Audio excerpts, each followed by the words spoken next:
Salam müəllimlər, baxırıq seminar suallarımızın izahına. Sualın şərti belədir. Havanın müqavimət qüvvəsinin nəzərə alınmadığı sistemdə yerdən üfüqə bucaq altında atılan 2 kiloqram kütləli bir cismin kinetik enerji zaman qrafiki şəkildə kimidir.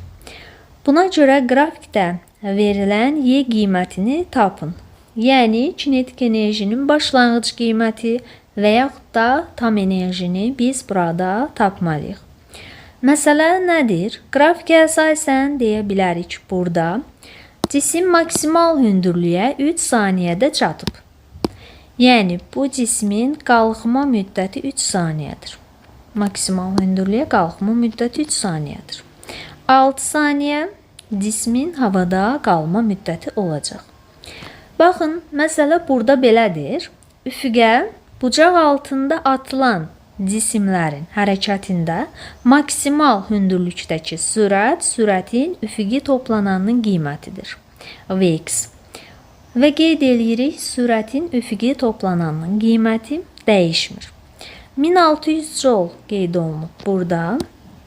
Deməli 1600 joule.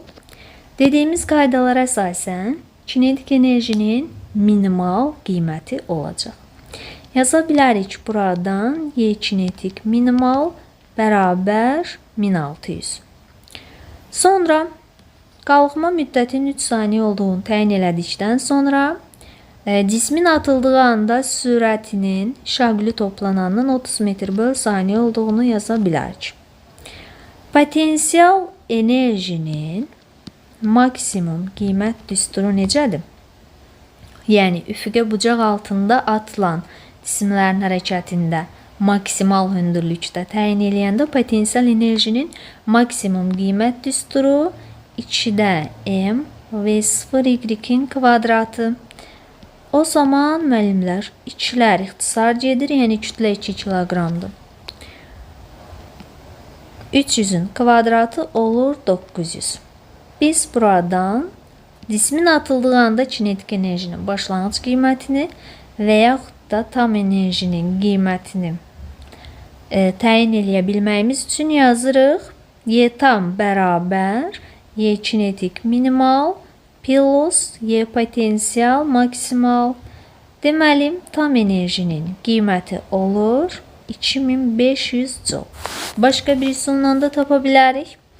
Üfüqə bucaq altında atılan cisimlərin hərəkətində maksimal hündürlükdə kinetik enerjinin minimum qiyməti üçün düsturu yazaq.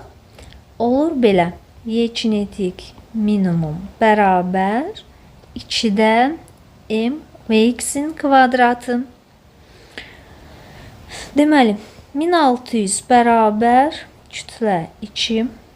Biz buradan üfüqi toplanan qiymətinin 40 metr/saniyə olduğunu yazırıq. Və bayaq cismin atıldığı anda sürətinin şaquli toplananının 30 metr/saniyə olduğunu qeyd eləmişik. Yəni biz burada müəllimlər V0 tapmalıyıq da. V0 bərabər olur kök altında Vx kvadratı plus V0 y-in kvadratı.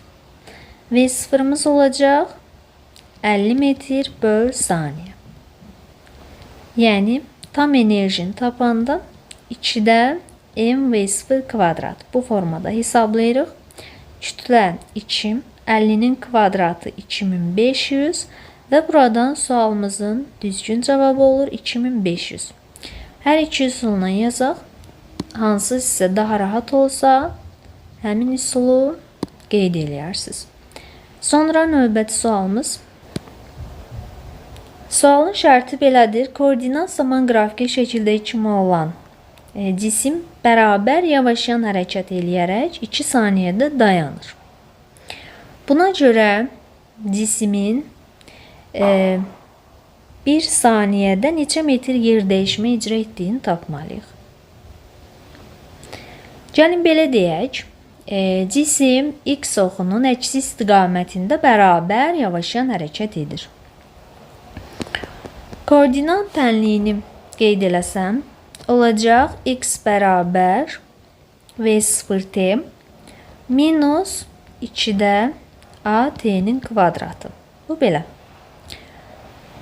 Cismin müəllimlər, yəni bərabər yavaşan hərəkət edərək 2 saniyədə dayandığı qeyd olunub. O zaman x-in yerinə yazacağım 60. Başlanğıc sürəti bilmirik, müddət 2 olsun, minus 2-də təcili bilmirik, müddət 2 kvadratı 4 böl 2. Olur 60 bərabər 2v0 minus 2a-ya. Bərabərliyin hər iki tərəfin gəlin 2-yə bölək. 30 bərabər v0 minus a. Bu formada qalsın. Sonra deməli v bərabər v0 minus at. Bu düsturu yaza bilərik. 2 saniyə üçün qeyd eləyəcəm burada. Zaten yəni bu cismin 2 saniyədən sonra sürət 0-dır. Son sürət 0. Başlayan sürət bilmirik. Təcilini bilmirik. Müddət olur 2. V0 bərabər olur 2a-ya. Həmin bu ifadəni gətirib bu hissədə yerinə yazaq. 30 bərabər 2a minus a. Təcilin qiyməti olur necə? 30 metr bölünmüş saniyənin kvadratı. Deməli, V0 2a deyilmi? V0 da tapa bilərik də burada 2 vur 30. Deməli, V0'ımız olacaq 60 metr böl saniyə. Sonra hərəkətlinin 1 saniyəsində neçə metr? Yəni cisim hərəkətinin 1 saniyəsində neçə metr yer dəyişmə icra edib? Yəqin bu tələb olunur. Gəlin bu tənliyi bir daha yazaq. Olsun deməli x bərabər v0t minus 2-də a-t'nin kvadratı. Bu dəfə müəllimlər biz yəni bilmirik də 1 saniyədə nə qədər yer dəyişmə icra edib. Bayaq məsələn vardı, x-in yerinə 60 yazdıq, burada bilmirik. X bərabər başlanğıc sürətimiz 60. Müddət 1 minus 2-də təcil 30. Müddət 1. X bərabər olur 60 minus 15. Buradan da alırıq 45 metr. Yəni sualımızın düzgün cavabı olacaq 45. Növbəti maraqlı bir sualımız. Sürtünmələrin nəzərə alınmadığı sistemdə K nöqtəsinin V0 sürəti ilə üfüqə atılan cisim şəkildəki trayektoriyanı izləyir. Cismin L nöqtəsində kinetik enerjisi YK, yəni bu nə deməkdir? Bayaq qeyd elədik. Maksimal hündürlükdə kinetik enerjinin minimum qiyməti tələb oluna bilər. Sonra potensial enerjisi, yəni potensial enerjinin maksimum qiyməti isə YL. Buna əsasən YK-nın Y-lə nisbətini tapırıq. Bayaq qeyd eləmişdik əslində. Yəni üfüqə bucaq altında atılan cisimlərin hərəkətində maksimal hündürlükdə kinetik enerjinin minimum qiyməti, sonra isə potensial enerjinin maksimum qiyməti və düsturlar. Bu məsələni bir neçə fərqli üsulla yaza bilərik. İlk öncə gəlin belə baxaq, müəllimlər. Hmax bərabər H, uçuş məsafəsi 8h. Uçuş məsafəsi üçün düsturumuz necə edən çox istifadə edəcəyimiz düstur. Yadımıza salaq düsturu. V0 kvadratı vur sinus 2 alfa bölünmüş y bərabər 8h. Maksimal hündürlük üçün H bərabər V0 kvadratı, daha doğrusu maksimal bərabər V0y-in kvadratı böl 2c. H-ın bu ifadəsini bu hissədən yerinə yazacağım, hesablayaq. V0 kvadratı vur sinus 2 alfa böl j bərabər 8 vur V0 kvadratı V0y-in kvadratı bölünmüş 2j. Buradan j'lər ixtisar gedir. Deməli müəllimlər, sinus 2 alfa nəyə bərabər? 2 sinus alfa, kosinus alfa. Bunu bilirik. O zaman yazıram.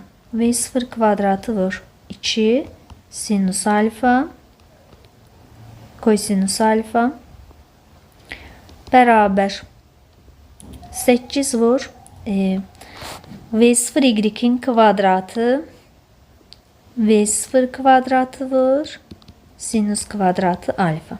Bu formada yaza bilərik. 8 ile 2'ni ixtisar eləyək. Burada olsun 4. Buradan hətta V0 kvadratları gedir. Bu kvadratla bunun biri gedir. Olur nə? 2 kosinüs alfa beraber sinüs alfa. Kosinüs alfanı bölək sinüs alfaya. Olsun 2'də 1. Elə mi olur? Deməli. Belə qalsın. Sonra müəllimlər, potensial enerjinin maksimum qiymət düsturu belə deyilmi? 2'də m v0 y'in kvadratı. Kinetik enerjinin minimum qiymət düsturu necədir? 2'də m vx'in kvadratı. Bu ifadələri böləcəm. Yəni potensial bizdən nə tələb olunur? Kinetikin minimum qiymətini potensialın maksimum qiymətinə bölək. O zaman olur belə. Birinci ifadəni olduğu kimi saxlayaq. Digərini tərsinə çevirək. İkilər gedir, m'lər gedir. Buradan alırıq nə? Vx v0 kvadratı kosinüs kvadratı alfa vx kvadrat. V0 y'in kvadratı v0 kvadratı sinüs kvadratı alfa. V0 kvadratları getsə, deməli kosinüs kvadrat alfa böl sinüs kvadrat alfa bizə verəcək. Buradan kosinüs alfa böl sinüs alfa. Baxaq, hesab səhvimiz yoxdur burada. Deməli müəllimlər, burada 2 sinüs alfa bərabər, daha doğrusu 2 kosinüs alfa bərabər 4 sinüs alfa olur. Bunu yazmamışıq. O zaman da belə olur da. Kosinüs alfa böl sinüs alfa 2 olur bu hissədə. Bunlar gedir. Burada 2 olur. Yəni sualımızın düzgün cavabı olur 4. Bu bir üsul. Yəni belə də yaza bilərsiniz. Başqa, məsələn, düşünək, başqa necə yaza bilərik? Burada biraz riyazi qaydalara əsaslanır. Gəlin, uçuş məsafəsinin maksimal hündürlüyə nisbətini qeyd eləyək. Sonra uçuş məsafəsi üçün düsturumuz 2 vx v0 y böl j. Maksimal hündürlük v0 y'in kvadratı bölünmüş 2j. J'lər ixtisar gedir. Bu kvadratla bunun biri gedir. Olur nə? 2 vx böl v0 y. Qalsın belə.